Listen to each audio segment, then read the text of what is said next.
একটি দুরূদ পড়লে কঠিন ও জটিল রোগ থেকে আপনি মুক্তি পাবেন। এই দুরূদটি হচ্ছে দুরুদের শেফা। এই দুরূদটাকে দুরুদের শেফা বলা হয়।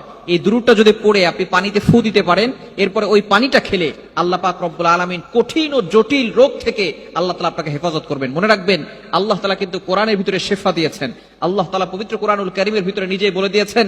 আল্লাহ তাআলা বলছেন 15 নম্বর পারা 9 নম্বর পৃষ্ঠার 2 নম্বর লাইন সূরা বানী ইসরাঈলের 82 নম্বর আয়াতে আল্লাহ বলছেন, ওয়ানুনাজ্জিলু মিনাল কুরআন মা হুয়া শিফাউন ওয়া রাহমাতুল লিল মুমিনিন। আমি আল্লাহ মুমিনদের জন্য এই কোরআনটাকে রহমত স্বরূপ, শেফা স্বরূপ নাজিল করে দিয়েছি। কোরআনের ভিতরে শেফা রয়েছে। নবীজি সাল্লাল্লাহু আলাইহি সাল্লামের উপরে দুরূদ পাঠ করা এটাও কিন্তু অত্যন্ত ফজিলতপূর্ণ এবং গুরুত্বপূর্ণ একটি ইবাদত। বিশেষ করে আমরা কোরআনের ভিতরে শেফা আছে এই কোরআনটাকে বিশ্বাস করতে চাই না। আমরা অনেক সময় ডাক্তারের কাছে চলে যাই। হ্যাঁ, অবশ্যই ডাক্তারের কাছে যাবেন, তবে আপনাকে আল্লাহর কাছে দোয়াও করতে হবে। দোয়াও লাগবে, দাওয়াও লাগবে। খুবই চমৎকার একটি দুরূদ। এই দুরূদটি নবীজি সাল্লাল্লাহু আলাইহি সাল্লাম জানিয়ে দিয়েছেন। দুরূদের শেফা বলা হয়। দুরূদটি হচ্ছে আল্লাহুম্মা সাল্লি আলা মুহাম্মাদিন বিআদাদি কুল্লি দাইন ওয়া দাওয়াইন ওয়া বিআদাদি কুল্লি ইল্লাতিন ওয়া শিফা।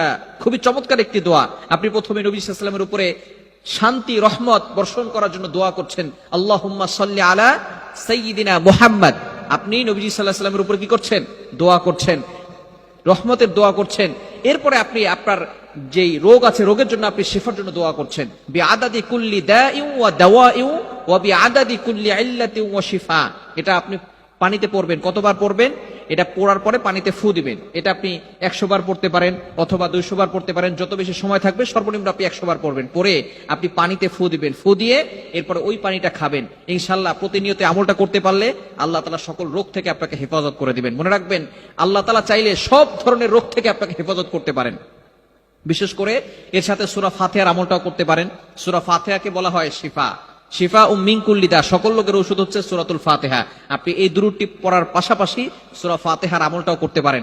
ইনশাআল্লাহ আল্লাহ পাক রব্বুল আলামিন সকল ধরনের রোগ থেকে, কঠিন ও জটিল রোগ থেকে আল্লাহ তাআলা আপনাকে হেফাজত করবেন। এজন্য এই দুরূদটি বেশি বেশি পড়ো। পাশাপাশি আমরা অন্যান্য দুরূদও বেশি বেশি পড়ার চেষ্টা করব। বিশেষ করে দুরূদে ইব্রাহিম, যেটা আমরা নামাজের ভিতরে যে দুরূদটা পড়ি, আল্লাহুম্মা সাল্লি আলা মুহাম্মাদ ওয়া আলা আলি মুহাম্মাদ কামা সাল্লাইতা আলা ইব্রাহিম ওয়া আলা আলি ইব্রাহিম ইন্নাকা হামিদুম মাজিদ। আল্লাহুম্মা বারিক আলা মুহাম্মাদ ওয়া আলা আলি মুহাম্মাদ কামা বারাকতা আলা ইব্রাহিম ওয়া আলা আলি ইব্রাহিম ইন্নাকা হামিদুম মাজিদ। এই দুরূদগুলো আমরা বেশি বেশি পড়ব। বিশেষ করে দুরূদের শিফা, অসুস্থ হয়ে গেলে কঠিন ও জটিল রোগ থেকে বাঁচার জন্য দুরূদের শিফার আমলটা করব। আল্লাহ তাআলা আমাদের সকলকে এই আমলটি করার তৌফিক দান করেন।